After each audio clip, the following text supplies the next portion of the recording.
ఒక్కసారి కొమ్మూరి గోల్డ్ కి కాల్ చేయండి. తాకట్లో ఉన్న మీ బంగారాన్ని విడిపించి మార్కెట్ ప్రైస్ కి వాళ్ళు కొనుక్కుని మిగతా డబ్బులు మీకు ఇచ్చేస్తారు. రైట్, బ్రేకింగ్ న్యూస్ చూస్తున్నాం మనం టీవీ స్క్రీన్ పై. 18 రోజులుగా పాప గురించి జాడా కోసం సెర్చ్ ఆపరేషన్ కొనసాగుతుంది.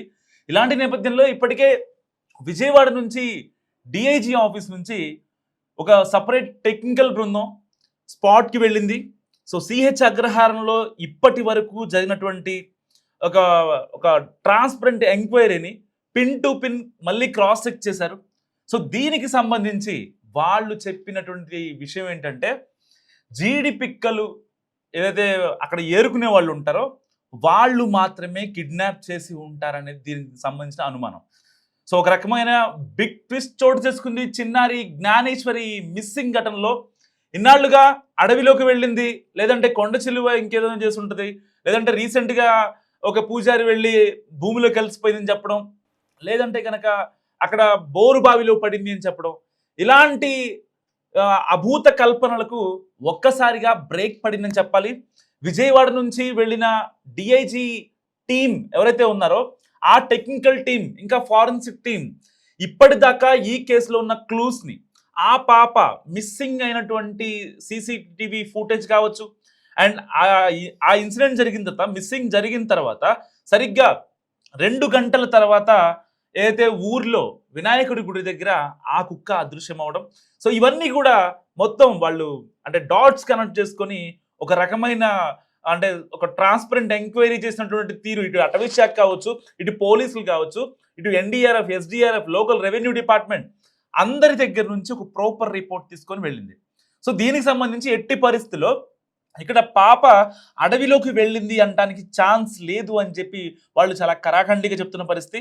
నిజంగా ఒక రకంగా ఒక అంటే వాళ్ళ అమ్మా నాన్న ఊపిరి తీసుకునేటువంటి అంశం అనుకోవచ్చు. ఎందుకంటే 17 రోజులుగా ఆ పాప ఎక్కడుందో, ఎలా ఉందో, అసలు తిరిగి వస్తుందో రాదో అన్న భయంతో వాళ్ళు నిజంగా చాలా ఢీలా పడిపోయారు. ఆ అమ్మాయికి ఇప్పటికీ 2 ఆపరేషన్లు అయ్యాయి. చిన్నారి జాహ్నవి తల్లి భవానీకి 2 ఆపరేషన్స్ అయ్యాయి. ఆ అమ్మాయి పరిస్థితి చాలా దారుణంగా ఉంది. సో ఒక పక్క ఏమో సోషల్ మీడియాలో కామెంట్స్, ఆ అమ్మాయి చంపిందని, లేదంటే వీళ్ళు సరిగ్గా పట్టించుకోలేదు, దానివల్లే వీళ్ళు ఇబ్బందికి గురయ్యారని చెప్పి ఇలాంటివి మాట్లాడుకుంటుంటే ఆ తల్లి పడుతున్న నరకం నిజంగా వర్ణాతీతం. ఎవరికి చెప్పుకోలేనటువంటి అంశం కదా. ఎందుకంటే ఆల్రెడీ బిడ్డ వచ్చిద్దో రాదో అనే బాధలో వాళ్ళు ఉంటే మళ్ళీ వాళ్ళని మూలిగే నక్క మీద తాటిగా పడ్డట్టుగా చందంగా వీళ్ళు మాట్లాడుతున్న సిచ్యువేషన్స్ నిజంగా వాళ్ళు చాలా బాధపడ్డారు. సో మరి దేవుడు అనేవాడు ఉంటే నిజంగా ఇలాంటి కష్టం రాకూడదు అని అది ఎప్పుడైతే మనం అనుకున్నామో దాని తర్వాత సరిగ్గా విజయవాడ నుంచి డిఐజీ టీం వచ్చింది. సో గ్రౌండ్ లెవెల్లో పర్యటించింది. దీనికి సంబంధించి ఇప్పటిదాకా ఈ యొక్క ఎంక్వైరీకి సంబంధించినటువంటి అప్డేట్స్ని తెలుసుకొని ఒక్కొక్క దానికి pin to pin, scene to scene మళ్ళీ రీకన్స్ట్రక్షన్ చేశారు. సో దానికి సంబంధించి వాళ్ళు చెప్తున్నది ఏంటంటే, ఎవరైతే సంచార జాతులు ఉంటారో, లేదంటే పిట్టల కోసం, చిన్న చిన్న జంతువుల కోసం, అడవి పందుల కోసం, వాటి కోసం వేరే ప్రాంతాల నుంచి వస్తారు.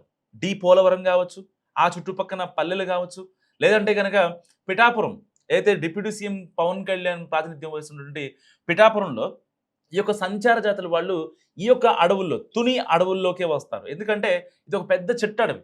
సో లోపల చిన్న చిన్న కుందేళ్ళు కావచ్చు, లేదంటే వాళ్ళు సంచార జాతులు వాళ్ళు తినేటువంటి మాంసం అక్కడ వాళ్ళకి దొరుకుద్ది. సో అక్కడికి వెళ్ళిన తర్వాత వాళ్ళు ఆ పిట్టలనో లేకపోతే ఆ జంతువులనో వాటిని వేటాడి అక్కడే వాళ్ళు తెచ్చుకున్న మద్యాన్ని సేవించేసి అక్కడే కాసేపు గడిపేసి వెళ్ళిపోతారు. సో అంటే ఇది కొంచెం వినటానికి ఆడ్గా అనిపించినా వాళ్ళు నిత్యం చేసేది అదే. ఇంకా వాళ్ళు సంచార జాతులు ఒక చోట ఉండరు, వెళుతూ ఉంటారు, ఒక ప్రాంతం నుంచి ఇంకో ప్రాంతానికి మూవ్ అవుతూ ఉంటారు. సో ఆ క్రమంలో వాళ్ళు ఇలాంటి అసలు వెజ్జెస్ తినరు. వెజ్ అసలు వాళ్ళకి నోట్లో కూడా వెళ్ళదన్నమాట. వాళ్ళకి కావాల్సిందల్లా ఎలకలు, లేకపోతే తొండలు, లేకపోతే ఉడతలు, ఇలాంటివి మాత్రమే వాళ్ళు తింటారు. సో వాళ్ళ చేతుల్లోకి చిన్నారి జ్ఞానేశ్వరి వెళ్ళే అవకాశం ఉందని ఇప్పటికే చాలామంది, ఇటు గ్రామస్తులు కావచ్చు, లేకపోతే వాళ్ళ అమ్మా నాన్న కావచ్చు, చాలామంది అనుమానిస్తున్నారు. ఎందుకంటే మనం టీవీ వేదికగా మనం కూడా చిన్నారి జ్ఞానేశ్వరి మిస్సింగ్ అయిన అప్పటి నుంచి కూడా, అండ్ తర్వాత ఆ తుని గ్రౌండ్కి వెళ్ళి మనం రిపోర్ట్ చేసిన తర్వాత కూడా అప్పటి నుంచి మనం చెప్పుకుంది ఒకటే, చిన్నారి జ్ఞానేశ్వరి సేఫ్గా ఉంది, ఆ అమ్మాయి కిడ్నాప్ అయ్యి ఉంటుంది.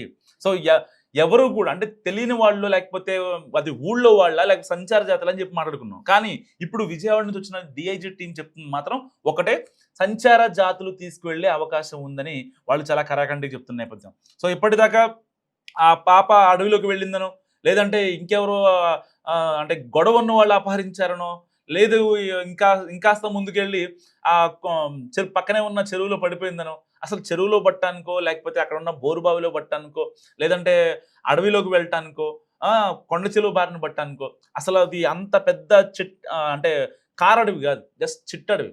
అక్కడ ఉండే వన్యమృగాలు కూడా అంటే నార్మల్గా ఉంటాయి.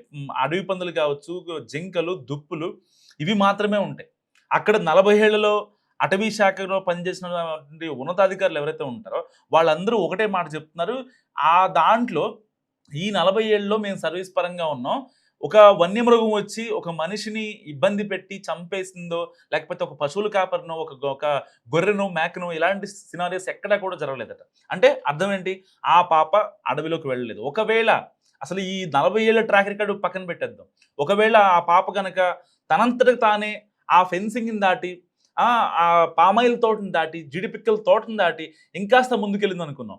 ఆ లోపులోనే పాప ఏదైతే పాపతో పాటు వెళ్ళిన పెంపుడు కుక్క సరిగ్గా 2 అవర్స్‌లో మళ్ళీ ఏదైతే సిహెచ్ అగ్రహారానికి సంబంధించినటువంటి వినాయకుడి గుడి దగ్గర ఆ కుక్క కనిపించడం జరిగింది సీసీటీవీ ఫుటేజ్‌లో. సో మరి ఇలాంటి నేపథ్యంలో ఆ అమ్మాయి ఏదైతే వాళ్ళ ఇంటికి వెళ్ళే ఎంట్రీ, ఎగ్జిట్ పాయింట్స్ ఏవైతే ఉంటాయో దాని నుంచి బయటికి రాలేదు. ఏదైతే వాళ్ళ ఇంటికి లెఫ్ట్ సైడ్ నుంచి ఆ పాప వెళ్ళడం, ఇప్పటిదాకా సోషల్ మీడియాలో వైరల్ అయినటువంటి లాస్ట్ సీసీటీవీ ఫుటేజ్, అది ఆ పాప అలా ముందుకెళ్ళి అక్కడి నుంచి సంచార జాతుల త్రూగా ఆ అమ్మాయి బయటకు వచ్చింది. అయితే సింహద్వారం గుండి కాదు, ఏదైతే దాదాపుగా 100 ఎకరాల పామాయిల్ తోటకి సంబంధించి కరెక్ట్‌గా ఊరికి ఎగ్జిట్ పాయింట్ నుంచి ఎంట్రన్స్ ఉంటుంది. సో ఆ ఎంట్రన్స్ నుంచి ఆ అమ్మాయి బయటికి రాలేదు. ఆ ఎగ్జిట్ నుంచి ఆ అమ్మాయి బయటికి వెళ్ళలేదు. వేరే ప్లేస్ నుంచి అంటే ఈ యొక్క పామాయిల్ తోటకి దక్షిణాన ఉన్నటువంటి ఎగ్జిట్ పాయింట్ నుంచి ఆ పాప బయటకు వెళ్ళింది. సో దీనికి సంబంధించి ఎవరు తీసుకెళ్లారు? నిజంగా జీడిపిక్కలు అమ్ముకునేవాళ్ళ, లేకపోతే అసలు వాళ్ళ దగ్గర సేఫ్‌గా ఉంటదా? సో దానికి సంబంధించి 4800 కాల్స్ మీరు చేశారు. సరిగ్గా జూన్ 6 శనివారం 11 గంటల నుంచి 12 గంటల వరకు ఎవరైతే ఆ పాప మిస్ అయినటువంటి రేంజ్‌లో దాదాపుగా 7 సెల్ ఫోన్ టవర్స్ ఉన్నాయి. సో దానికి సంబంధించి దాదాపుగా 4800 కాల్స్‌ని పోలీసులు అనలైజ్ చేయడం జరిగింది. అండ్ దాంట్లో 100 కాల్స్‌ని మెర్జ్ చేశారు. సో దీనికి సంబంధించి ఒక 10 మంది అనుమానితుల్ని వాళ్ళని సస్పెక్ట్ చేశారు పోలీసులు. సో మరి ఇలాంటి నేపథ్యంలో వాళ్ళని గనక ఇప్పుడు ఉతికి ఆరేస్తే మ్యాటర్ మొత్తం బయటకు వచ్చే అవకాశం ఉంది. సో కొంతమంది అంటే వీళ్ళల్లో ఎవరైతే సస్పెక్ట్ చేశారో పోలీసులు, వాళ్ళందరి దగ్గర ఫోన్ ఉండటానికి లేదు. ఎందుకంటే ఆ అడవిలోకి వాళ్ళు ఫోన్లు తెచ్చే అవకాశం లేదు.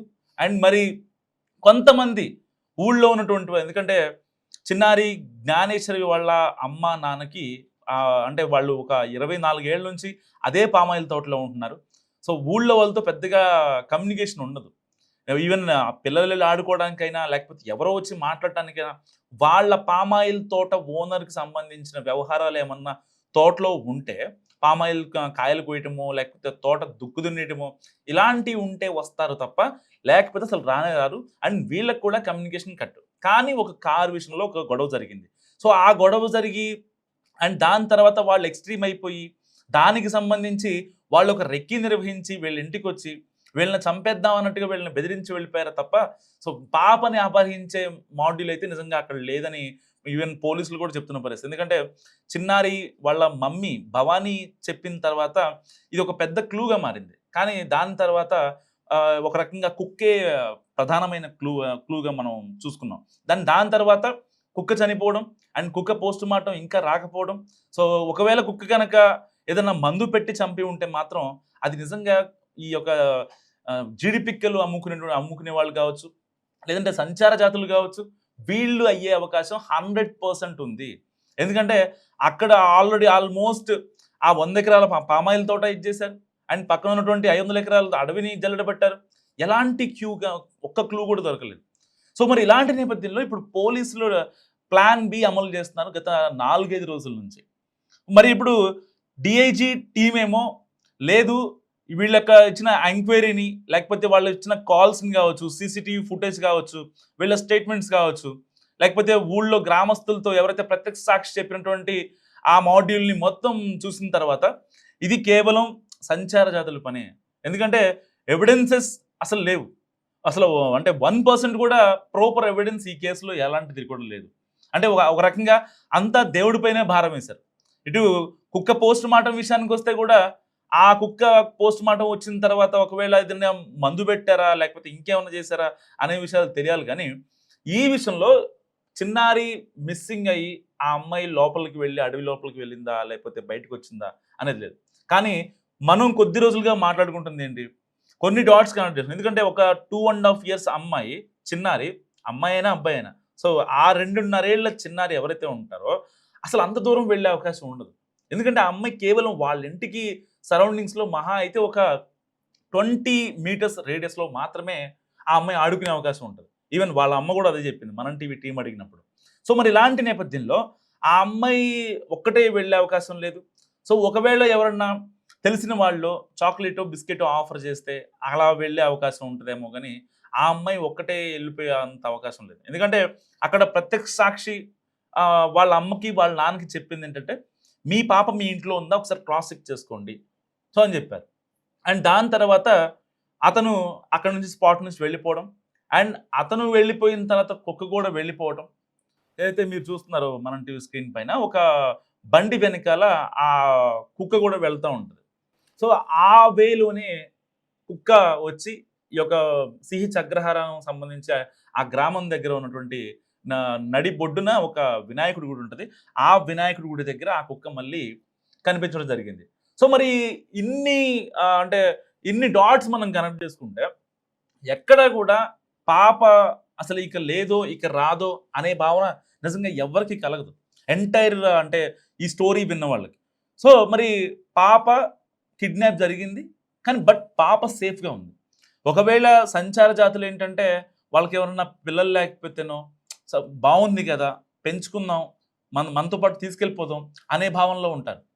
సో వాళ్ళు చిన్నపిల్లలకి హామ్ చేసిన సంఘటనలు అంటే పోలీసులతో మాట్లాడితే చెప్పింది ఏంటంటే ఈ జీడిపిక్కలు అమ్ముకునే వాళ్ళైనా సంచార జాతులైనా వాళ్ళు చిన్నపిల్లల్ని చాలా ప్రేమగా చూసుకుంటారు. అంటే వాళ్ళకి ఏం కావాలో ఇస్తారు. అండ్ మరి ఈ పాప 2.5 ఏళ్ల పాప మరి వాళ్ళతో ఇమ్మడగలదా, లేదంటే కనుక అంటే వాళ్ళు ఏదన్నా ఇబ్బంది పెట్టే అవకాశం ఉందా, అసలు వాళ్ళ చేతుల్లో చిన్నారి సేఫా కాదా అనే భావన ఇప్పుడు చాలా మందిలో కలుగుతుంది.